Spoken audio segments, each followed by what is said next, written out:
ورحمة الله وبركاته. إن الحمد لله والصلاة والسلام على رسول الله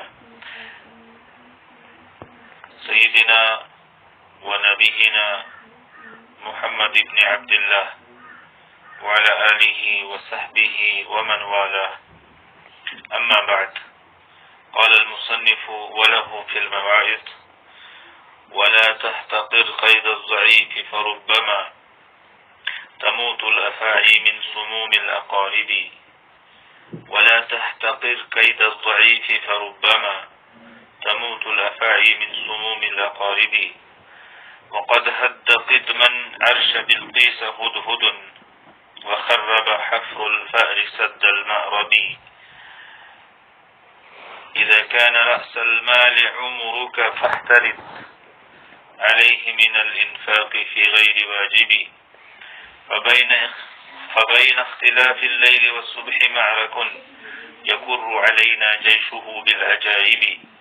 وما راعني غدر الشباب لأنني أنست بهذا الخلق من كل ساحب. وغدر الفتى في عهده ووفائه وغدر المواضي في نبوء المضارب. عزیز طلباء، 7ویں صدی ہجری کے شعراء کے کلام کو، ان کے شعر و سخن کو ہم پڑھ رہے ہیں جو عربی زبان کے اندر ہے. اس صدی کے شعراء میں سے جن کا کلام ہم نے پڑھنا شروع کیا ہے وہ ابو محمد یمنی، جن کا لقب نجم الدین تھا، جن کی وفات 569 ہجری میں ہوئی. ان کا کلام ہم نے پڑھا اور مزید جو انہوں نے کچھ اشعار کہے ہیں مواعظ کے بارے میں، نصیحتوں کے بارے میں، ان کو آج ہم پڑھیں گے ترجمے کے ساتھ، الفاظ معنوں کے ساتھ. فرمایا وَلَهُ فِي الْمَوَاعِظِ، اور ان کا کلام ہے جو مواعظ کے بارے میں ہے، وعظ و نصیحت کے بارے میں ہے. مواعظ ما يوعظ به من قول او فعل، وہ چیز جس کے ذریعے سے نصیحت کی جائے، چاہے قول ہو یا فعل ہو. تو معلوم ہوا کہ جہاں بات سے نصیحت کی جا سکتی ہے، کلام سے، قول سے، وہاں پر فعل سے بھی نصیحت کسی کو کی جا سکتی ہے، پریکٹیکلی دکھا کر کسی کو نصیحت کی جا سکتی ہے. اس کی جمع مواعظ آتی ہے. فرمایا وَلَا تَحْتَقِرْ قَيْدَ الضَّعِيفِ، کمزور کی چال کو حقیر مت سمجھو، کمزور کی تدبیر کو حقیر مت سمجھو. کمتر اور کمزور مت سمجھو، کمزور کی چال کو کمزور مت سمجھو، یعنی اس کو کمتر اور کمزور مت سمجھو. آگے فرمایا فَرُبَّمَا تَمُوتُ الْأَفَاعِي، کبھی کبھار سانپ جو خطرناک ہوتے ہیں وہ مر جاتے ہیں، من سموم الأقارب، بچھوؤں کے زہر سے. کبھی کبھار سانپ بھی بچھوؤں کے زہر سے مر جاتے ہیں. ولا تحتقر، احتقر يحتقر، باب افتعال سے حقیر جاننا، کمتر سمجھنا، حقارت کی نگاہ سے دیکھنا، اس کا یہ معنی ہوتا ہے. اور قید چال اور تدبیر کو کہتے ہیں قاعدہ یقید سے ضرب یضرب. اور ضعیف، کمزور کو کہتے ہیں ضد القوی، جو قوی کی ضد آتی ہے. اور اس کی جمع آتی ہے ضعفاء یا الضعفاء. اور قوی کی جمع اقویاء آتی ہے، قوی طاقتور. اس کے بعد ہے ربا. ربا کے بارے میں یہ تفصیل ہے کہ یہ ایک ایسا حرف جر ہے جو صرف نکرہ کو کسرہ دیتا ہے، یہ زائد کے حکم میں ہو کر کسی سے متعلق نہیں ہوتا، کسی سے متعلق نہیں ہوتا ہے، یعنی اس کا تعلق کسی سے نہیں ہوتا ہے نحو کے اعتبار سے۔ اور جب اس کے آخر میں ما لگے تو یہ ما اس کو عمل کرنے سے روک دیتا ہے، جیسے کہ یہاں پر فربما ہے تو اس کے آخر میں ما لگا ہے۔ اور پھر یہ اسماء معرفہ اور افعال پر داخل ہوتا ہے، اور کبھی یہ مخفف بھی آتا ہے، یعنی ربا اس طرح سے ربا، جیسے ربا ما یودو قرآن مجید کے اندر آیا ہے۔ اور کبھی اس کے آخر میں تاء تانیث داخل ہوتا ہے، تاء تانیث بھی اس کے آخر میں آتی ہے، ربتا ربتو اس طرح سے۔ اور قلت و کثرت کے لیے آتا ہے جو کلام کے سیاق سے پتہ چل جاتا ہے، تو اس طرح سے۔ اس کے بعد ہے مات یموت، مرنا، موت کا شکار ہو جانا، باب نصر ینصر سے۔ الافاعی، خطرناک زہریلا سانپ جس کی گردن باریک ہو اور سر کشادہ ہو، اس کی واحد افعا آتی ہے۔ سموم، زہر کو کہتے ہیں، یہ جمع ہے اور اس کی واحد سمن آتی ہے۔ اور اقارب، بچھو کو کہتے ہیں، اس کی واحد اقرب آتی ہے، بہت سارے بچھو اقارب، اور واحد اقربن۔ اس کے بعد کہا وقد حد قدمن عرش بلقیس ہدہد، پرانے زمانے میں بلقیس کے تخت کو ہلا دیا ایک ہدہد نے، ایک ہدہد پرندے نے بلقیس کے عرش کو ہلا دیا۔ وخرب حفر الفارس المأربی، اور چوہے کے کھودنے نے، یعنی چوہے کی بل نے مأرب کی دیوار کو برباد کر دیا۔ مأرب کی بھی دیوار کو چوہے کے کھودنے نے یا چوہے کی بل بنانے نے خراب کر دیا، برباد کر دیا، اس کو گرا دیا، مٹا دیا۔ اب دیکھیے، شاعر نے پہلے کہا کہ کمزور کی چال کو حقیر نہیں سمجھنا چاہیے، پھر مثال دی، کہا کہ بچھو چھوٹا ہوتا ہے، سانپ بڑا ہوتا ہے، لیکن کبھی ایسا ہوتا ہے کہ اس بچھو کے زہر سے سانپ جو بڑا تھا وہ مر جاتا ہے۔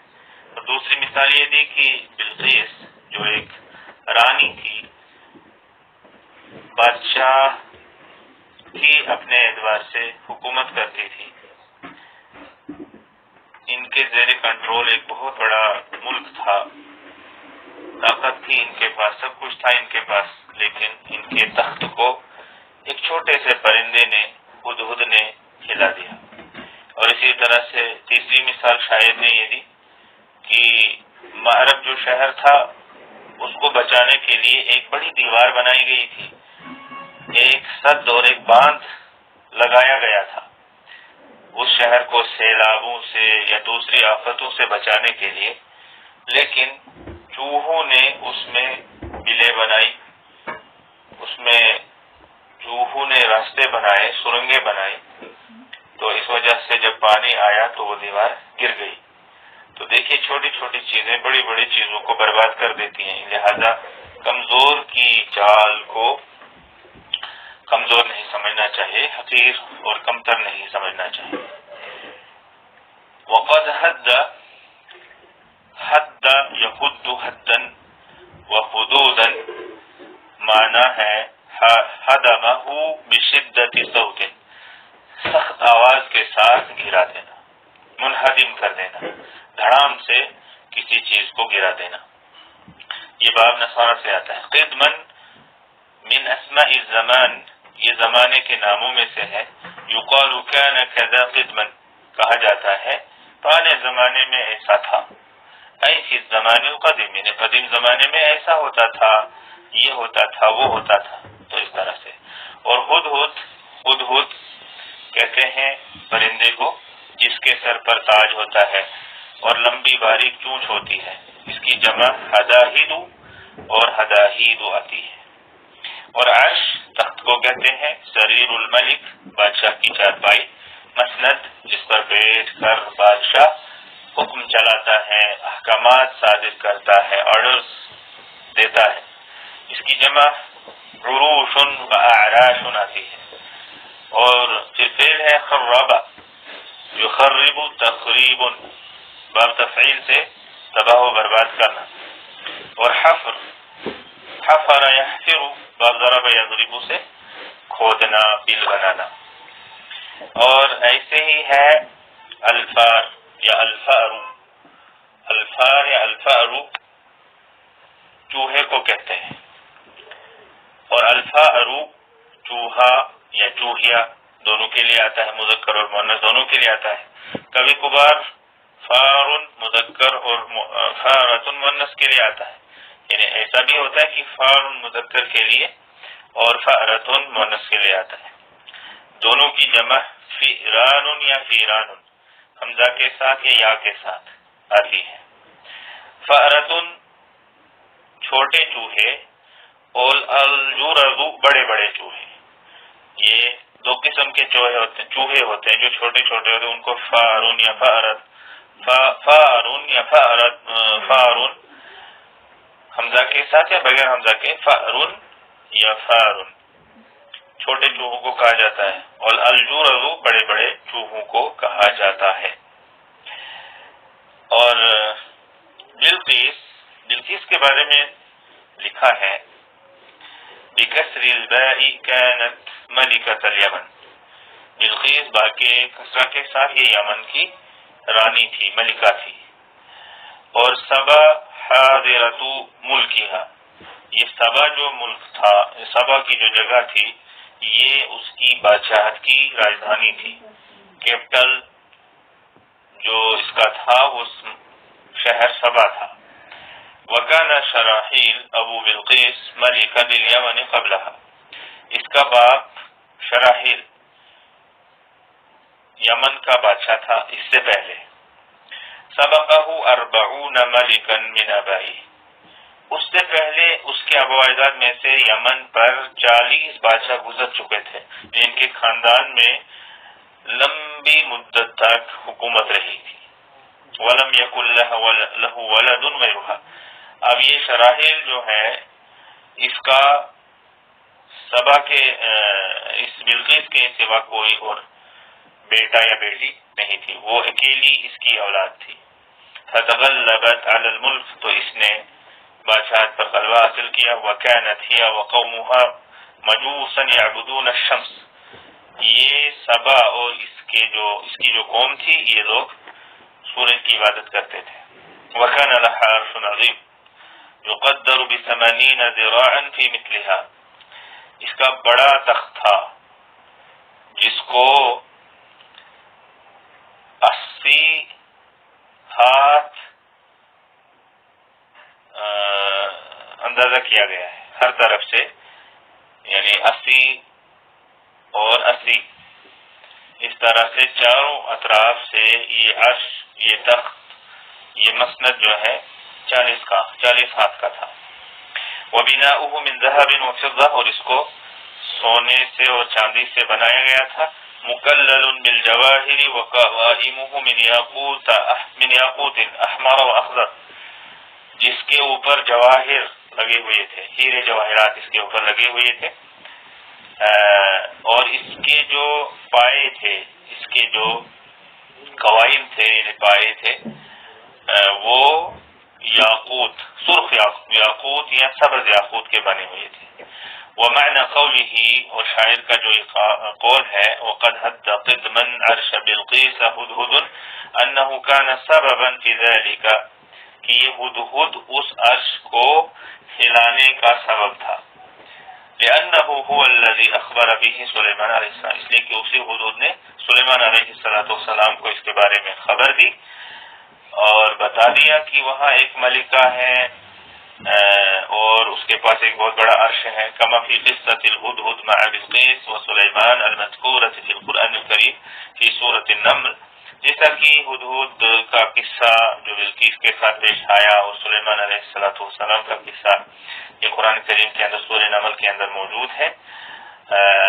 اللہ تعالیٰ کے اس فرمان سے لے کر وَتَفَقَّدَ الطَّيْرَ فقال ما لي لا أرى الهدهد أم كان من الغائبين إلى قوله تعالى وأسلمت مع سليمان لله رب العالمين. تو یہ بلقیس کے بارے میں تھوڑی سی معلومات. اور اس کے بعد ہے مأرب کا منزل. مأرب یہاں پر اب منزل کی طرح کہا گیا تو مأرب ہم کہیں گے وخرب حفر الفأر وخرب حفر الفار سد المأرب. تو مأرب منزل کی طرح. وہی بلد كانت في موضع سبا، سبا کی ہی جگہ میں ایک شہر. وكان لها صد سلط اللہ علیہ الخلد، اس کا ایک باندھ تھا، اس پر اللہ تعالیٰ نے خلد کو مسلط کر دیا، یعنی الفأرۃ العمیاء، اندھی چوہیا، اس کو جو ہے اللہ تعالیٰ نے اس پر مسلط کر دیا. فنقبہ، تو اس چوہیا نے اس باندھ کو، اس سد کو یا اس دیوار کو جو ہے کاٹا اور اس کے اندر سوراخ بنائے. تو اس طرح سے کہ جب بارش ہوئی، پانی آیا تو یہ دیوار گر گئی. تو یہ مأرب کے بارے میں.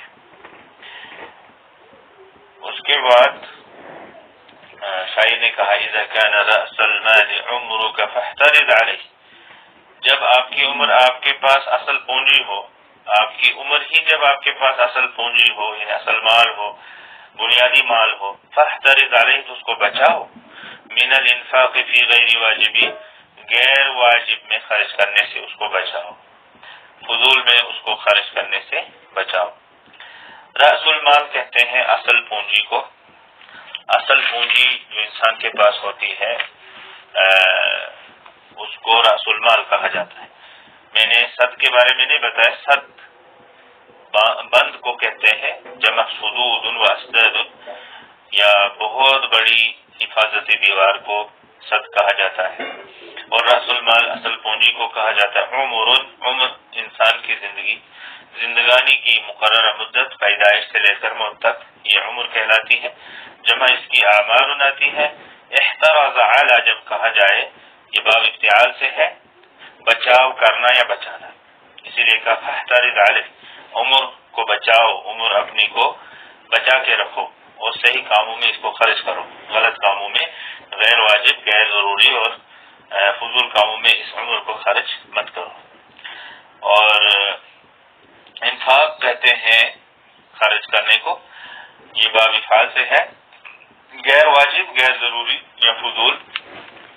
اس کے بعد کہا فبین اختلاف اللیل والصبح معرکن یقر علینا جیشہ بالعجائب، رات اور دن کے اختلاف میں معرکہ آرائی ہے، لڑائی ہے، جنگ ہے. صبح اور شام یا اسی طرح سے دن اور رات کے بدلنے میں ایک جنگ ہے. یقر علینا جیشہ بالعجائب، اس رات اور دن کے جو لشکر ہیں وہ ہم پر حملہ آور ہوتے ہیں عجائبات کے ساتھ، عجیب عجیب چیزوں کے ساتھ. رات کے اندر یا دن کے اندر عجیب عجیب چیزیں پیش آتی ہیں، ظاہر ہوتی ہیں، حادثات ہوتے ہیں، واقعات ہوتے ہیں. تو یہ حادثات اور واقعات، یہ چیزیں، یہ عجائبات جو ہیں، یہ اس کے لشکر ہیں، اس رات اور اس دن کے لشکر ہیں. تو یہ رات دن عجائبات کے ساتھ ہم پر حملہ آور ہوتے ہیں. تو بہرحال اختلاف بین کا معنی درمیان، لیکن یہاں رات اور دن کے درمیان جو معرکہ آرائی ہے بدلنے میں وہ مراد ہے. تو اختلاف کا معنی ہے اختلف یختلف، اختلاف بدلنا، مختلف ہونا، الگ الگ ہونا. تو مراد ہے رات اور دن کا بدلنا. باب افتعال سے جیسے کہ میں نے بتایا. اور لیل کا معنی رات، جمع لیالی. صبح کا معنی صبح. اور معرکن کا معنی ہے لڑائی، جمع معارک. یقر علینا جیشہ، کر یقر ہوتا حملہ آور ہونا، باب نصر ینصر سے. جیشن لشکر، جمع جیوشن. بالعجائب، اس کے بارے میں تھوڑی سی تفصیل میں بتا رہا ہوں. الاعجوبہ جب کہا جائے تو اس سے مراد ہوتا ہے وہ چیز جو تعجب میں ڈال دے، جمع اعاجیب. اور اسی طرح سے جب کہا جائے العجاب والعجب تو اس سے مراد ہوتا ہے بہت سخت تعجب میں ڈالنے والی چیز یا بہت سخت حیرانگی میں ڈالنے والی چیز، یہ مبالغہ کے لیے آتا ہے. العجیب وعجیبۃ یا العجیب والعجیبۃ، یہ بھی مبالغہ کے لیے آتا ہے، جمع عجائب.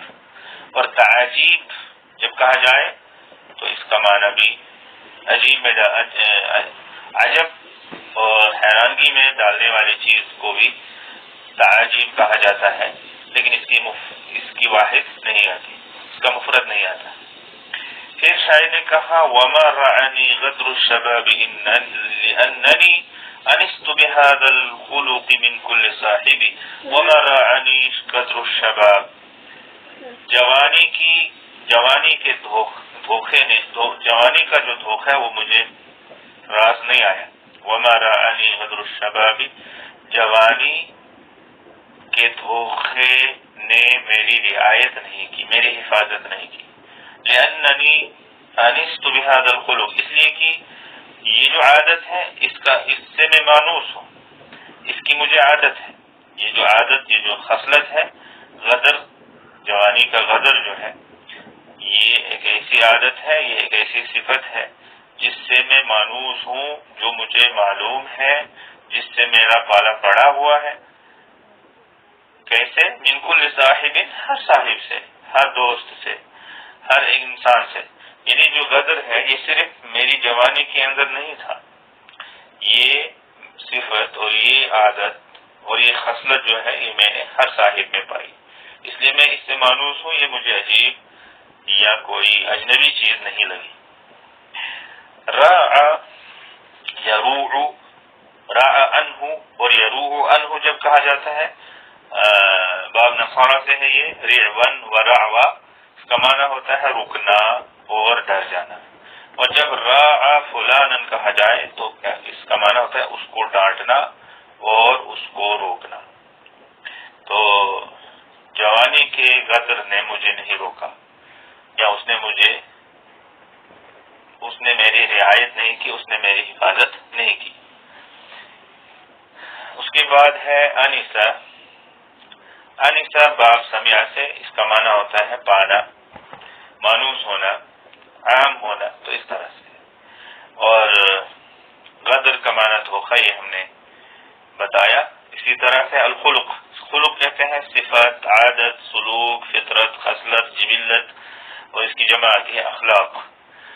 اور الفتى کم اس کے بعد ہے آخری شعر ہے وغدر الفتى فی عہدہ ووفائہ. جوان کا دھوکہ اس کے میثاق اور عہد کرنے میں ہے اور اس کو پورا کرنے میں ہے.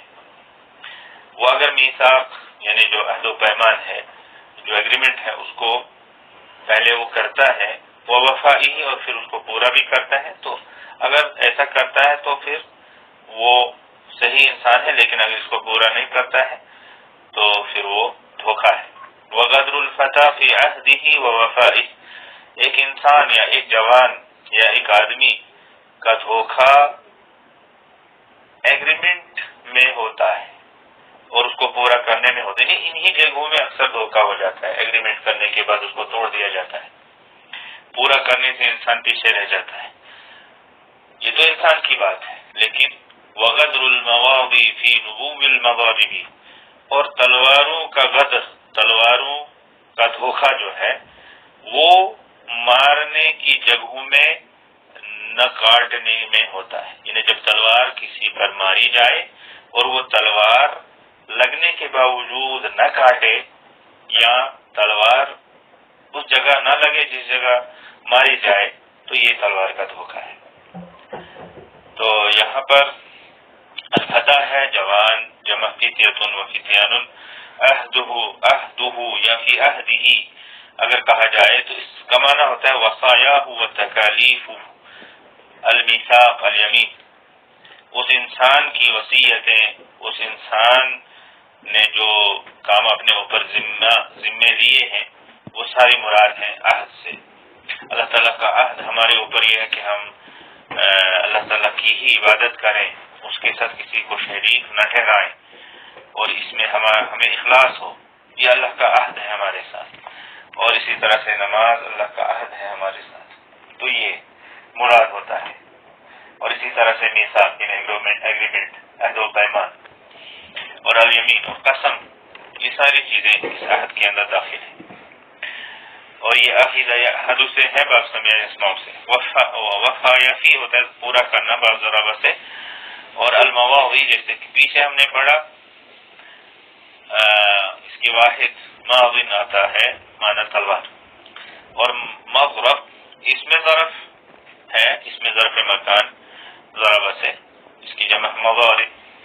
نبو نبى السيف عن الضريبة نبوا ونبوة لم يصبها. جب یہ کہا جائے تو اس کا معنی ہوتا ہے کہ تلوار اس جگہ نہیں لگی. جیسے کہ مثل ہے لكل سيف نبوة، ہر تلوار کی ایک ایسی چوٹ ہوتی ہے جو اپنی جگہ پہ نہیں لگی ہوتی ہے. تو یہ باب نصرہ ینصر سے آتا ہے، نبا ینبو، نبا ینبو، تلوار کا اپنی جگہ پہ نہ لگنا. تو یہاں پر رکتے ہیں. اللہ تعالی ہمیں محنت کرنے، یاد کرنے، لکھنے پڑھنے اور علم نافع حاصل کرنے کی توفیق عطا فرمائے. وصلی اللہ علی نبینا محمد وعلی آلہ وصحبہ اجمعین. والسلام علیکم ورحمۃ اللہ وبرکاتہ. وعلیکم السلام ورحمۃ اللہ.